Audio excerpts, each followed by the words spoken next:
What's the deal? We got Mojo Barnes on the block with us today, man. What's good with it? What's going on? Yes, sir, man. Honored to have you here with us, man. You know what I mean? We've been touching base, you know what I'm saying, over the past couple months or so. And you guys been real proactive on the Seattle music scene, you know what I mean? Absolutely. And so, you know, it was only right, you know what I mean, for us to touch base and see what the latest and greatest is, you know what I mean? So real quick for our audience, man, go ahead and just hit us with a quick background. I mean, it's real simple. I started rapping at, 14, 15 years old. Okay. Born and raised in the South End area. For those that don't know, it's Rainier Beach, Othello. Okay. Martin Luther King area. Yeah. Traveled up and down there. I wasn't like super in the streets, but I, made friends and stuff like that. Travel on, you ride the 7 down to Genesee and stuff like that. Yeah. Go down to the Safeway and shit. But right. yeah. What block you grew up on? Wasn't really a block. Right. Well, we street sign photographers, so I gotta ask what street, because I frequented like the Othello area. So I had gone to like the Safeway that's on Othello. Okay. Like before they started remodeling it and shit like that. I was over there a lot. Oh, okay. But I stayed on Brighton, and that's like maybe a block or two away from Othello.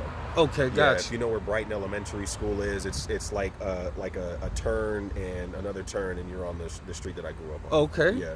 Cool. Yeah. And so, like you said, South End through and through. Mm-hmm. You know what I'm saying? And then, so, in your own words, man, what has the relationship been like between the South End and the CD? You know what I mean? I couldn't tell you. From when I was younger, there was a lot of like animosity, but I mean, as you get older, it's like, well, we're all grown here. We're all grown at this point, you know what I mean? Like, you got a problem with the demographical area, then that's something you need to take up with your politicians and shit like that. I don't think that we should be fighting over concrete at this point, because we're all living in the same fucking area. So exactly. I mean, I was never deep in it.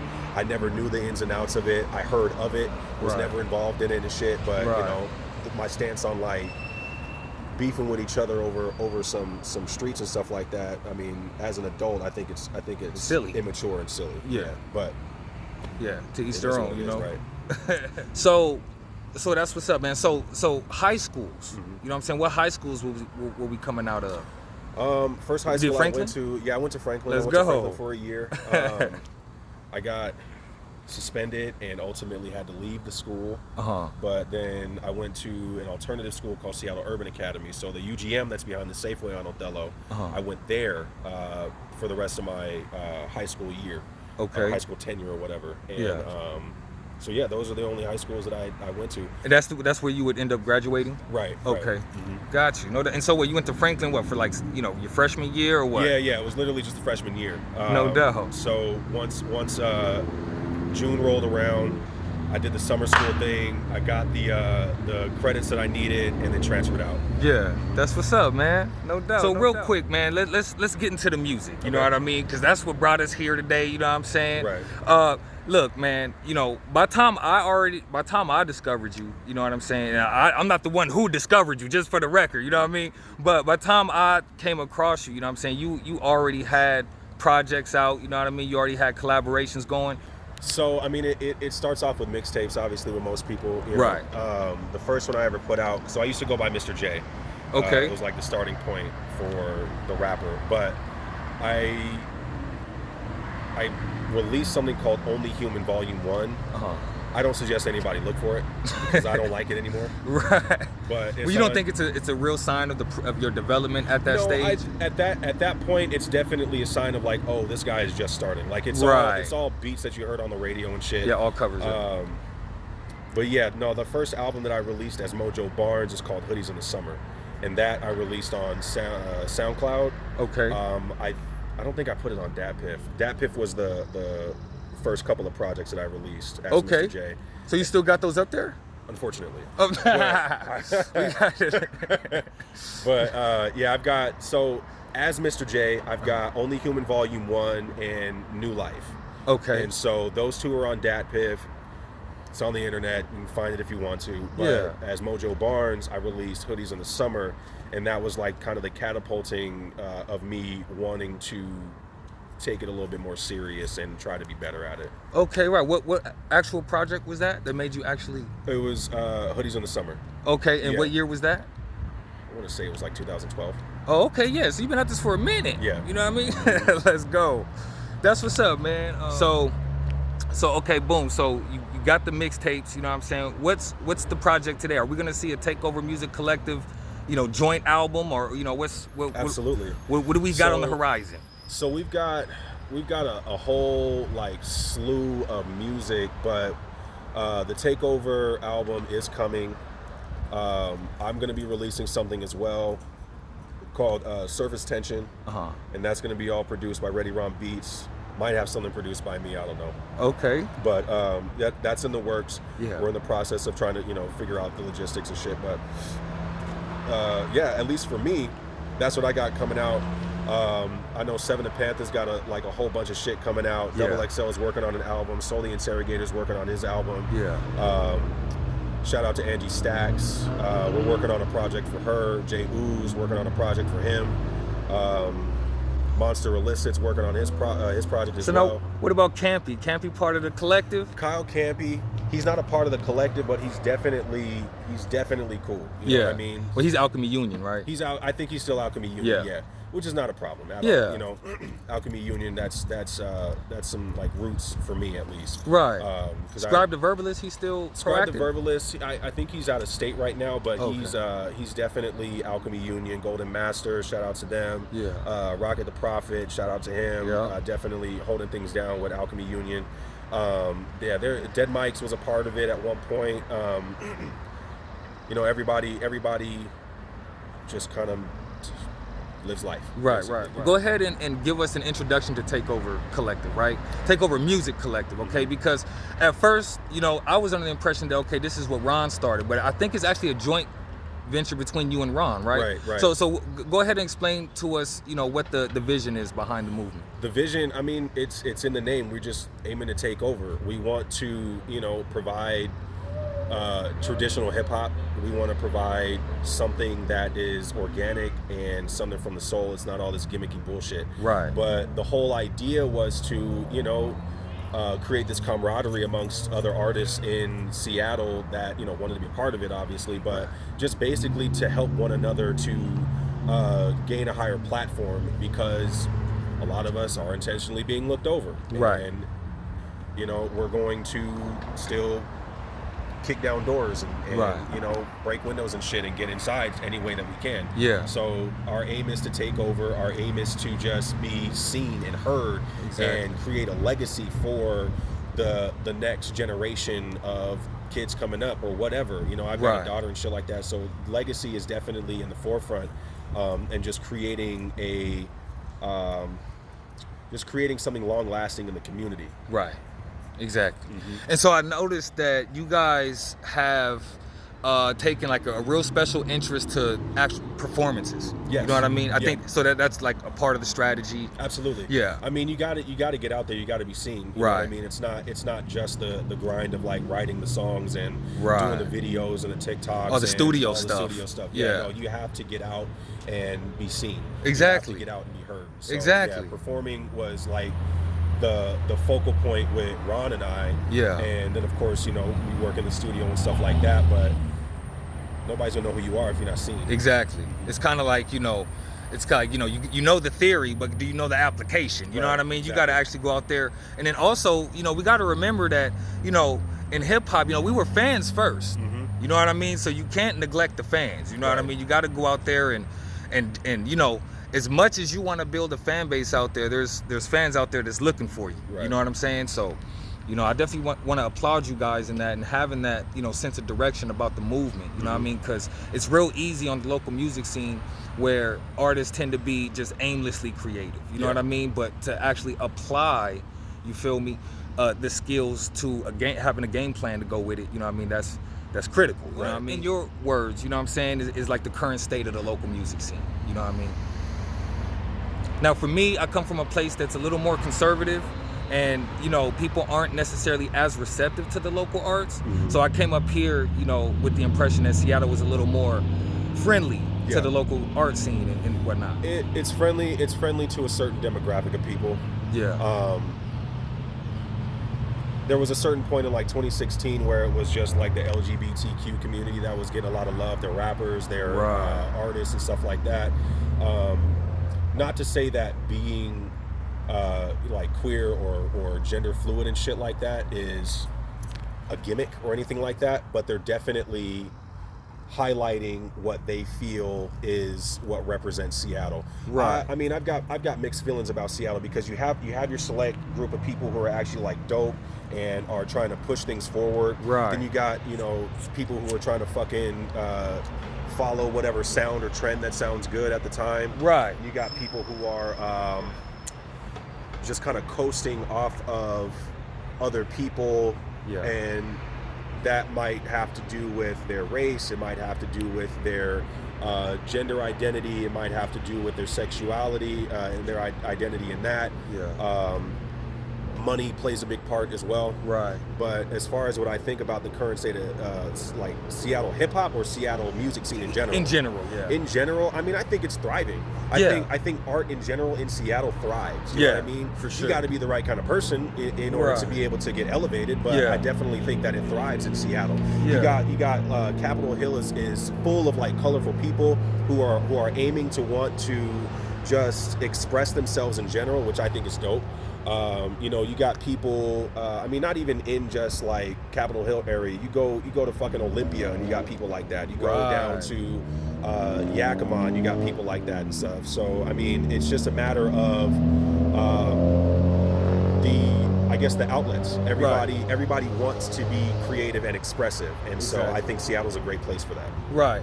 You know, we did an interview with Gabriel Teodros when we first got to Seattle back in 2017. Mm-hmm. And I remember in the interview, he was talking about, you know, there was never this idea that you could blow up out of Seattle. Yeah. You know what I mean? I mean, you look at the gap between, and, you know, not to undermine all of the rappers from Seattle, you know, Blue Scholars and a lot of these independent acts that, you know, achieved some notoriety for themselves, but didn't necessarily go national, right? Mm-hmm. Or like international.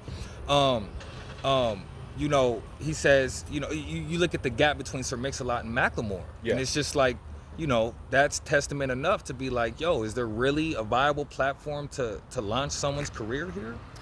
That's a good question. I honestly don't think so, because like I said, you got to be the right person. I think consistency plays a huge role in it. Yeah. But you know, you got to pay to play with a lot of these people. Right.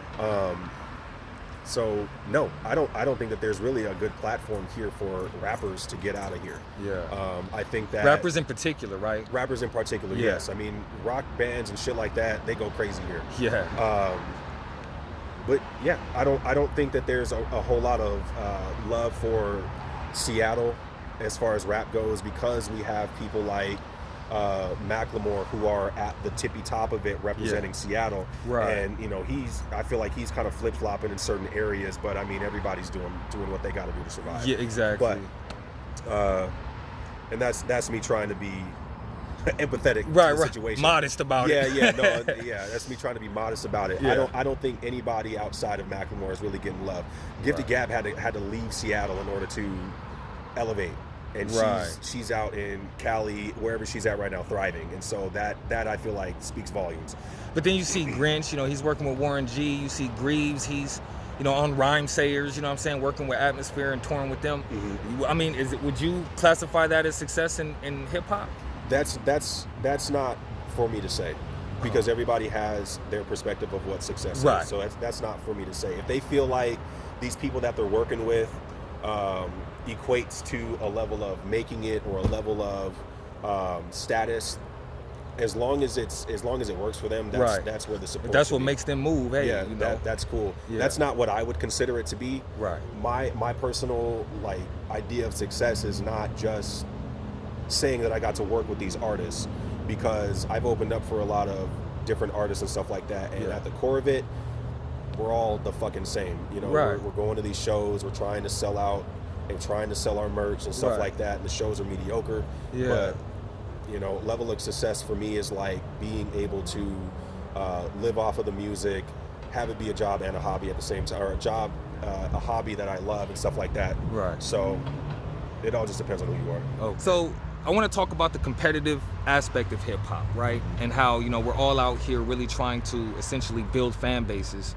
And there's like this fine line between, you know, working together and, you know, being able to build that fan base for ourselves, you know what I'm saying, as independent artists. How do you feel about the competitiveness in hip hop you know, and particularly how it relates to, you know, the dynamics of the collective, right? Like, you know, like you just said, you know, you guys are actually working on a couple other artists and their projects, and meanwhile, you got artists like Seven the Panther that already has discographies and is already, you know, well seasoned, you know. So, how do you perceive the balance of that competitive? You just have to remember that it's not personal. At least dealing amongst the collective, we're all just here to try to make each other better.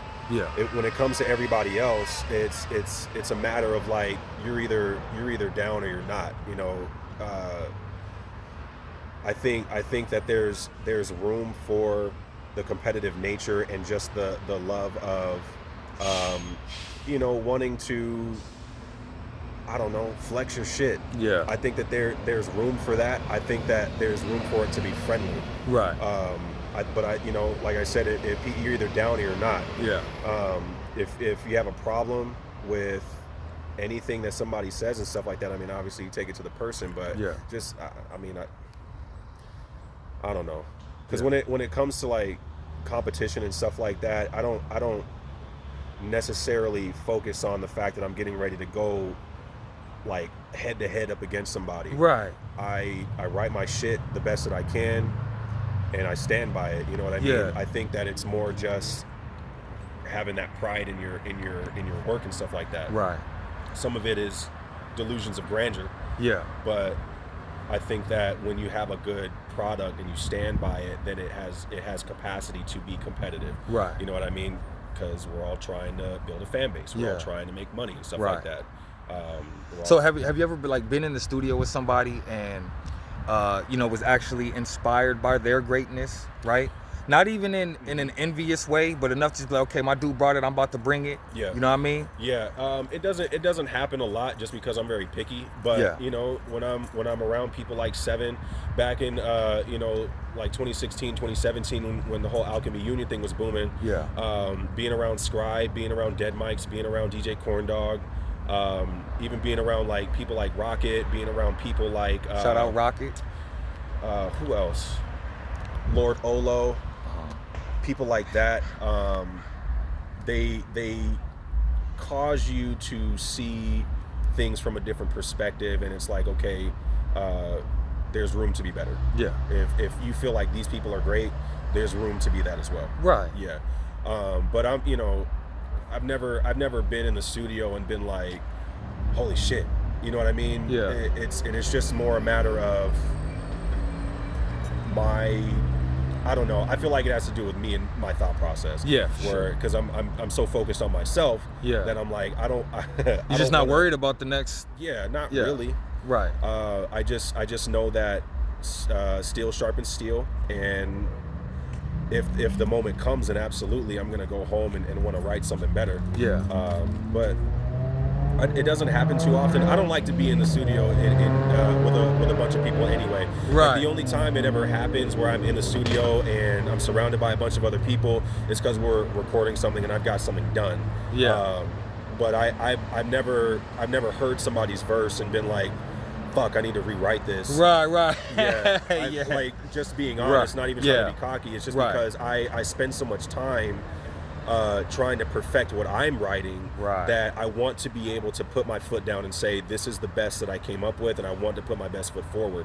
I'm not rewriting my verse just because I feel like somebody else is doing better. That's their opportunity to shine. Exactly. But you're going to have a hard fucking time. If that's what it is. Yeah. For real. So real quick, man, I wanted to kind of take it back to the performances real quick, right? Mm-hmm.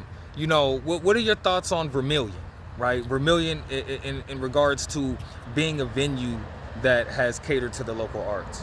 I think Vermilion's great. I think we need more places like that where they're a little bit more open and accepting of having local shows. Right.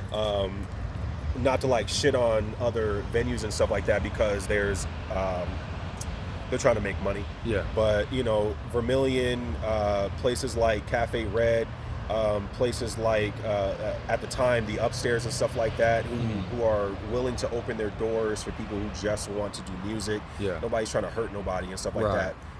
But yeah, I think Vermilion's a great place. You not only have like the back area where you can do music and stuff like that. You've got your gallery at the front. You know what I mean? Right. So you're getting things from different angles, and different people come through all the time. Right. So as far as Vermilion being a place for these shows and stuff like that, I appreciate it because Vermilion is a starting point for a lot of us. Right. So I hope that they keep the doors open for centuries. You know what I mean? For sure, man. It's essential, man. We need these establishments, man, and we just want to give a big shout out, because without them, it's like, what are we doing here? I mean, if we can't even tap into our local community, I think it's very important, and that's why I personally appreciate that type of artistic atmosphere that Capitol Hill provides. You know what I mean? Exactly. And then the reason why I bring Vermilion up is because there's been a couple shows you guys did where you guys actually hosted your own stage. Yes. Like you guys set up the DJ booth, and Ron was behind on the ones and twos, and y'all had the canopy going.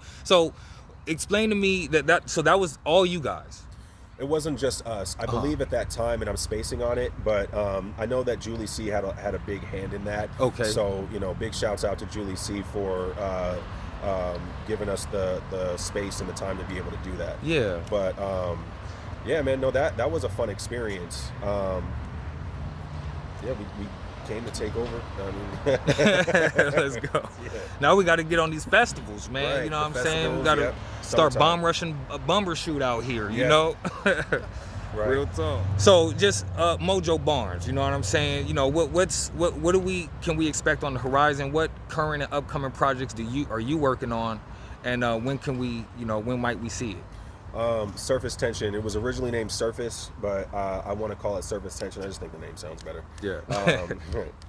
So that's what's coming from me and Ron as far as like next big projects are concerned. Okay. So he's gonna fully produce that one? Yeah. Let's go. Yeah, it's fully produced by Ready Ron Beats. I mean, we're always spinning ideas and stuff like that. I know at some point we're gonna have to release a beat tape. At some point, there's going to be an EP where it's just my beats and my music and stuff like that. Right. But next is Surface Tension. Man, you gotta join me in trying to get Ready Ron to drop a solo, man. I need this dude to drop a solo. It's not gonna happen. Come on. No, he likes to be behind the scenes and be supportive. Yeah. He might pick up the pen for a brief moment. Yeah. Write 2 or 3 words and then just let the gears click and keep it rolling. I mean, does anybody have a feature with them? Yeah. Yeah. A rap feature? Yeah. I'm spacing on all of them. Yeah. But we did a takeover joint where it's literally all of us. And Ron's spitting some shit on there. He just likes to do his freestyles and shit. Yeah. You know what he's I mean? Crazy, man. Yeah. He's ridiculous, man. Right.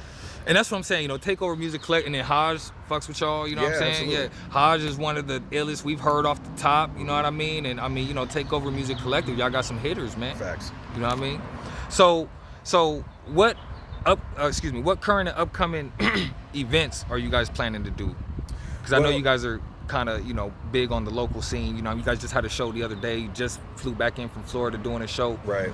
What's new? So we're doing Folk Life. Okay. I believe that's May 24th. Oh, heavy. And so we're going to be on 2 different stages. One is going to be at the Vera Project, and then we're going to be on the main stage at KEXP. Oh, wow. So that's the next big thing. And then everybody's kind of got little trickles of things going on.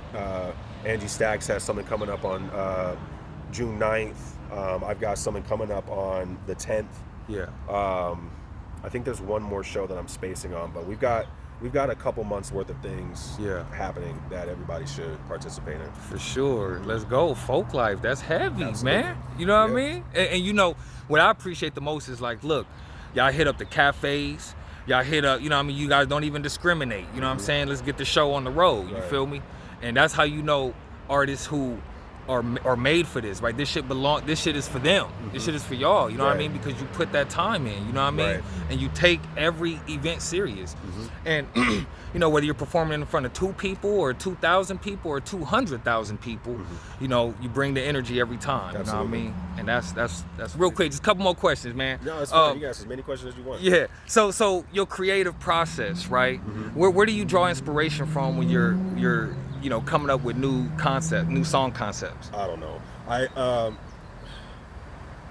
It depends on the beat, but I mean, a lot of it just comes from a very like deep place of self-loathing. Yeah. But when it comes to trying to like flex and stuff like that, it's just literally showing that I have this capability.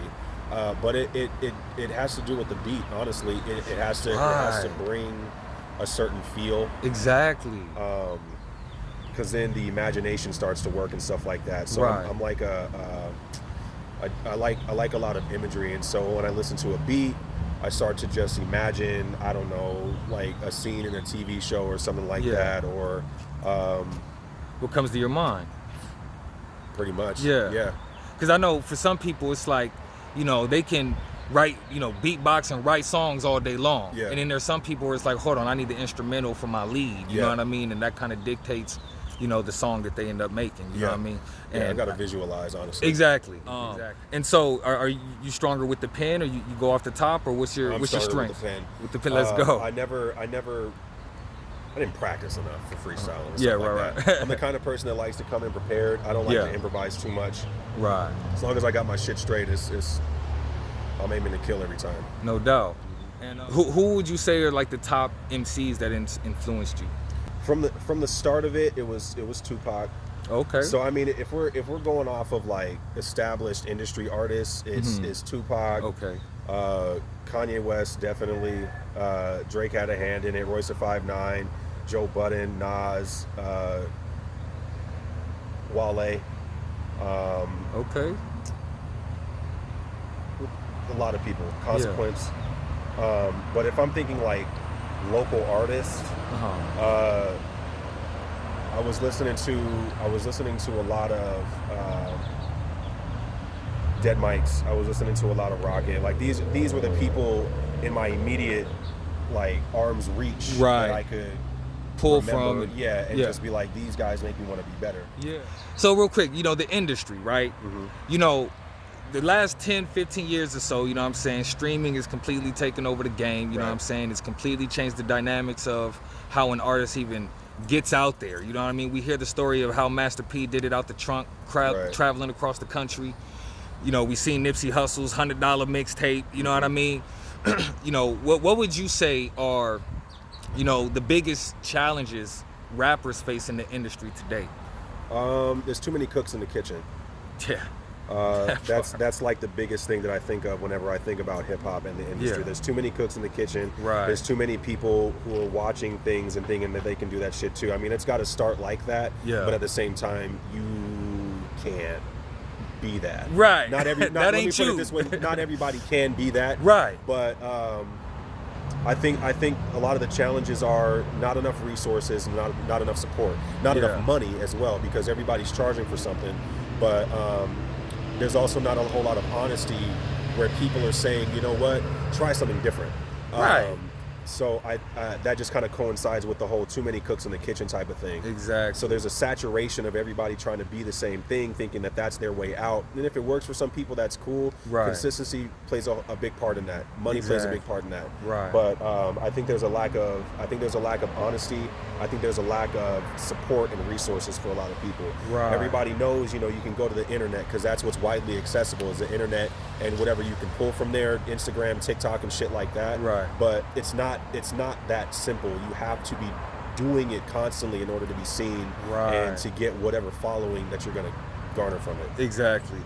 Yeah. Are you no doubt for the digital download or streaming? I'm for whatever the fuck is going to get somebody to listen to my shit. Right. just to be honest about it. But with streaming, it's like pennies upon pennies upon pennies. Yeah.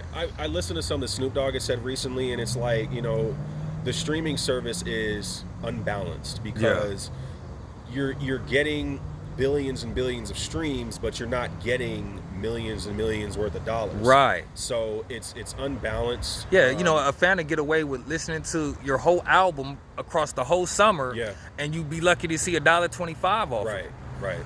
So I just think it needs to be worked out, or there needs to be a strike, rapper strike. You know what I mean? Right. Where everybody's getting what they feel they're owed, or what they deserve and stuff like that. So in that way, people can eat. But the streaming service, it's just a double-edged sword. Yeah. I feel like you can use it for good, and you can use it to really, do impactful things. Yeah. But then at the same time, it's like, what losses are you taking? Right. So. All right, so yeah, Mojo Barnes, good looking on coming through for the exclusive interview. You know what I'm saying? You got any shout outs you want to drop? Shout out Takeover Music Collective. Shout out Ready Ron Beats, Seven the Panther, Monster Illicit, Soul the Interrogator, Jay Ooze, Angie Stacks, Double XL. Yeah, we're coming for everybody. Let's go. That's what it is, man. We out.